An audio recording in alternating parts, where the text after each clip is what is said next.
We've got Councillor Woodley, Webster, Brewer and Fletcher. No, take me off.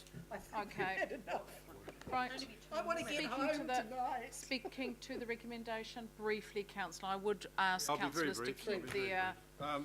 This is the start of everything. We don't need to have the whole debate now on everything. Councillor Wood. Well, Madam Chair, I just want to say that I'm concerned about the costs involved in this whole project because, you know, back in November 2011, I was supported a motion which was defeated that we cap the costs of the Queen's Wharf at $10 million. Now, there's a report in the news media that $27 million has been spent on Queen's Wharf. So, and plus we bought it for $40 million. So there's a huge amount of money that's been spent on that project. And that was after Waterfront Auckland did that great report, which indicated that that was the preferred option. So that's that aspect. Now, we are the keepers of the purse strings of this city. You can't, Councillor Cooper, you can't say devolve everything or delegate to the officers. That's what the public is saying to us. You guys have got to take control. And I do think... So I'm just going to bring a bit of order to this. Councillor Councillor, comment. whoa, Councillor. Yes, point of order, Councillor Cooper. Point of order around denigrating any other member or of the committee. Correct. Thank you. Just Councillor Fletcher's saying that's the Waitakere way. The inference was that it was a bad way to behave, and I'd like you to rule on that, please. And ask to Madam withdraw Chair, it. I can prevent you doing it was that by just our withdrawing the Thank comment you. and apologising. It's appreciated. Well, anyway, Councillor, Councillor Wood, I just draw your attention to the fact that the first thing that we've got in here is a discussion on funding options and funding. Okay, well that's very good. And I just want to make the point that I am concerned that we don't have a strategy developed which doesn't encompass what's happening at the ports of Auckland, because the ports of Auckland is part and parcel of this whole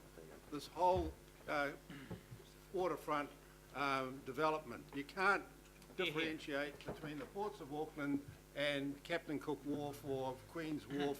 Ports of Auckland are involved in it. They bring the ships in. They manage the process. So let's not say that we can have two things. And that wording in paragraph 14, this will require modification.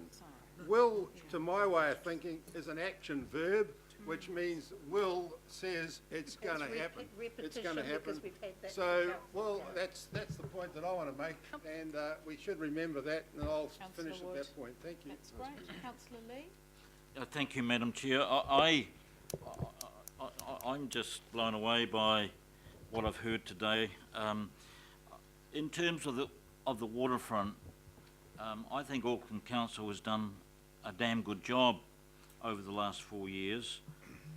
We have major problems to tackle: housing, transport, but the waterfront actually has been a success story, and we've worked on the basis of the waterfront vision, which was put together by the ARC, Auckland City and Ports of Auckland in 2008, the Auckland Plan, and the waterfront plan, and on all of those plans the public had maximum input at length, and a coherent vision, coherent plan was put into operation. In 2009 the New Zealand government thought Queen's Wharf so important they put half the money in with the ARC to secure it for cruise and for events, especially around the Rugby World Cup, but to solve the growing problem with the rather substandard cruise ship terminal on Prince's Wharf. And now we seem to have gone right off on a complete tangent, and for some reason we're looking at Auckland's shortest wharf to buy and to make longer. And that will all come, and presumably put a cruise ship terminal on top of it. And to be honest with you, that can only make sense in that it enables the Port of Auckland to say, you've taken away cargo space Therefore, you're morally obliged to let us reclaim the harbour to replace that destruction of cargo space. That's the crux of this matter, and I think we need to look at that very, very carefully. So it's not just the cost of all these facilities, which could be up to $200 million, but also the destruction of an existing wharf. I mean, that's incredible. And the banning, it seems, of cruise ships from the premier wharf in New Zealand. That is just crazy. There is an argument being put somehow that there's a conflict between the public and cruise ship use. Well, with all due respect, Madam Chair, that's a nonsense. The public actually like getting up as close as possible to cruise ships. It's one of the special attractions of Queen's Wharf. And there's also, so that is absolutely incorrect. And actually, the argument is undermined because Mr. Walden has said that there'll be public access to Captain Cook Wharf as well. So, of course you can have cruise ships and the public together, and tall ships and navy ships, and people of Auckland like that. And that is why those plans that the public have had input to support that idea of the public getting up to close to ships on our own waterfront. We're a maritime city. We don't have to put a cordon sanitaire around our cruise ships. People want to get up close to them, and that's what Queen's Wharf has achieved. Now, there is a problem that we have to deal with, not a major problem, and not a priority, to be honest, about ever lengthening cruise ships, but we have to be a little bit careful here. The Queen Mary can come here, but the Queen Mary is an Atlantic liner. It goes on a world cruise once a year, and I think twice it's come down to little old New Zealand. There are another about 8, I suppose, ships that are now bigger than the Queen Mary. Their problem is their planners didn't figure that they can't go through the Panama Canal. And there is a thing in the maritime world called Panamax, which is a maximum size of a vessel that can transit the Panama Canal. And obviously, that getting through the Panama Canal is very, very important in terms of economics. But there is a small number of ships that are bigger than the Queen Mary that can't get through the Panama Canal. And to be honest, we may see them down here, or we may not. But the bulk of the economic aspect of the cruise ship sector certainly can get down here, and they can certainly berth in the ports of Auckland at the different wharfs. And Queen's Wharf is not the biggest, but it's one of the biggest, but it's the biggest in space at about 370 metres. Captain Cook Wharf is 100 metres shorter. That's the one that's been recommended we have to buy. Jellicoe is where the Queen Mary normally berths, is 410. But the biggest wharf of the lot, the one that has never been even mentioned today, is the one that's going to be right on our target, and that is Wynyard Wharf, because Wynyard Wharf is where the Headland Park is going to be, that the ARC and Auckland City put the money in for all those years ago. That is on the front burner, and we've heard about light rail, and we're going to have a wharf at Wynyard, the longest wharf in the harbour, where cruise ships can berth to, and Mr. Walden's group hadn't really considered this, and I hope they do the second time around, linked by light rail to the city centre, next to a headland park, and probably, in the fullness of time, an iconic building. That brings tremendous value to the whole waterfront, having that option.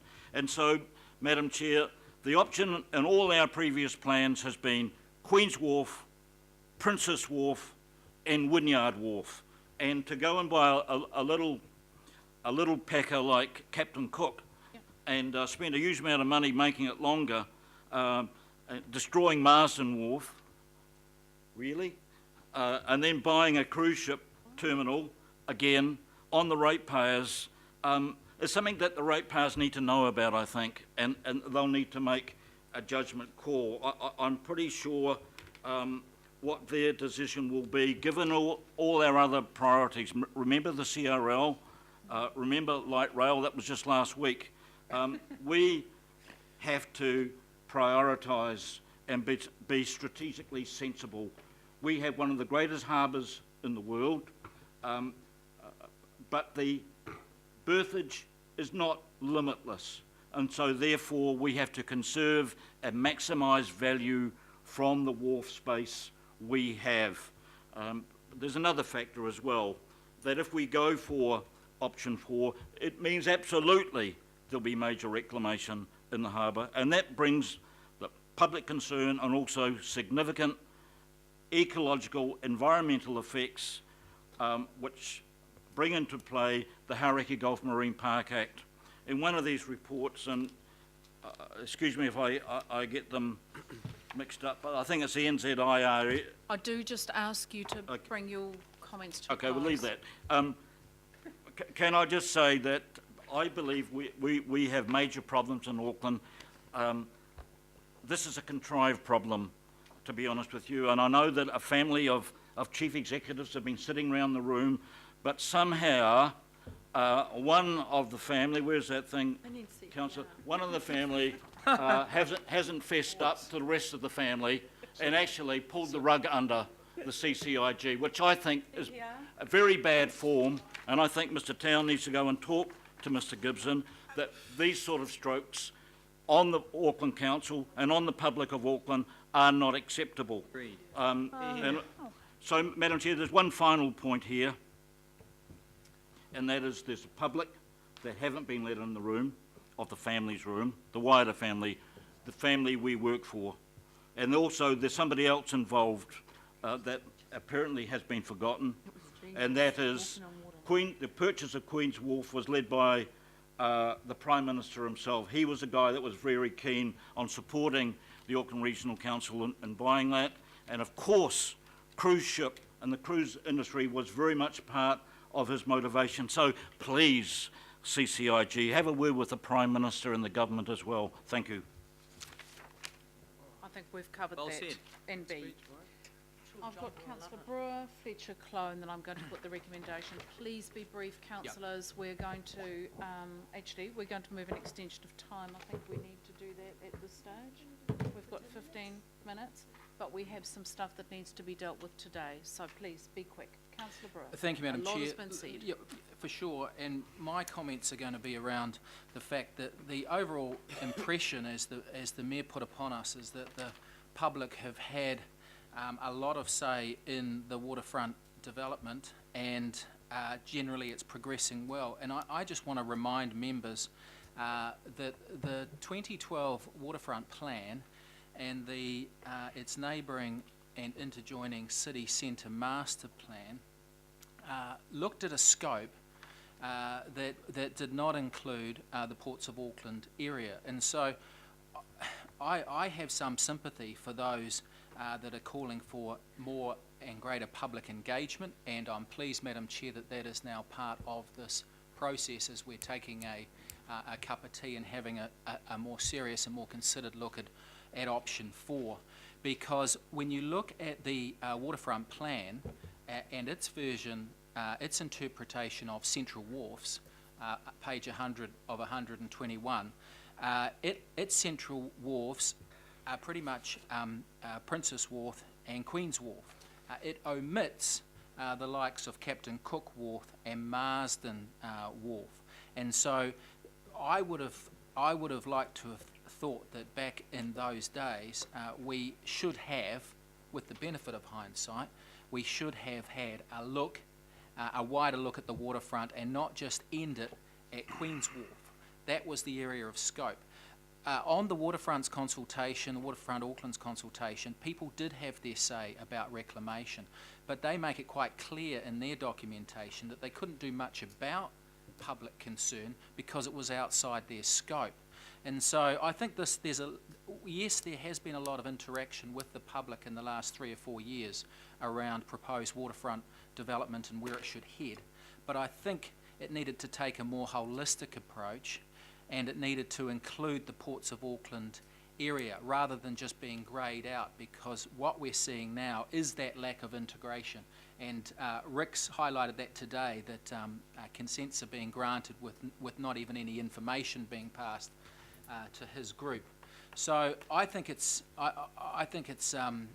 disappointing that the public haven't been able to fully engage in the future of Ports of Auckland, other than different media campaigns that have been run by Heart of the City, by the New Zealand Herald and others. I believe that the waterfront plan and the master plan sold Auckland, city centre master plan, sold Aucklanders short, because the scope was too narrow and didn't include the Ports of Auckland area. And if it had, as Councillor Wood said, if we'd had a spatial Ports of Auckland strategy gone out for consultation, we probably wouldn't be having these ad hoc debates about every time a wharf is thought needs to be demolished or thought to be extended, or reclamation full or in part. And so I support this. But I think in hindsight we could have done better. We could have engaged the public on the wider issues. And I also want to remind people, as I did through my question time, Madam Chair, is that when you look at these documents, when you look at our economic development strategy, when you look at the Auckland plan, they all talk about our future, the future proofing, all being in and around Queen's Wharf. We consulted on that, we ratified that, and so now we are moving away from those agreed plans that we did consult Aucklanders on. So I have quite a lot of sympathy for Aucklanders that are thinking, hey, what's happening here? No one's really engaged with us. So I'd like to think that this public engagement is meaningful, and that we're able to assess in some kind of quasi-formal format as to what people are telling us and where they want to head. But I also remind people, Madam Chair, is that while one of us might have gone out on sort the port kind of mandate at the last election, all of us, from memory, unanimously signed up to the economic development strategy, and that was all about increasing our annual export growth by 6% and more, GDP by 5% or more, and productivity by 2% or more, as well as putting a big demands on the Ports of Auckland as far as the dividend and productivity that they needed to achieve.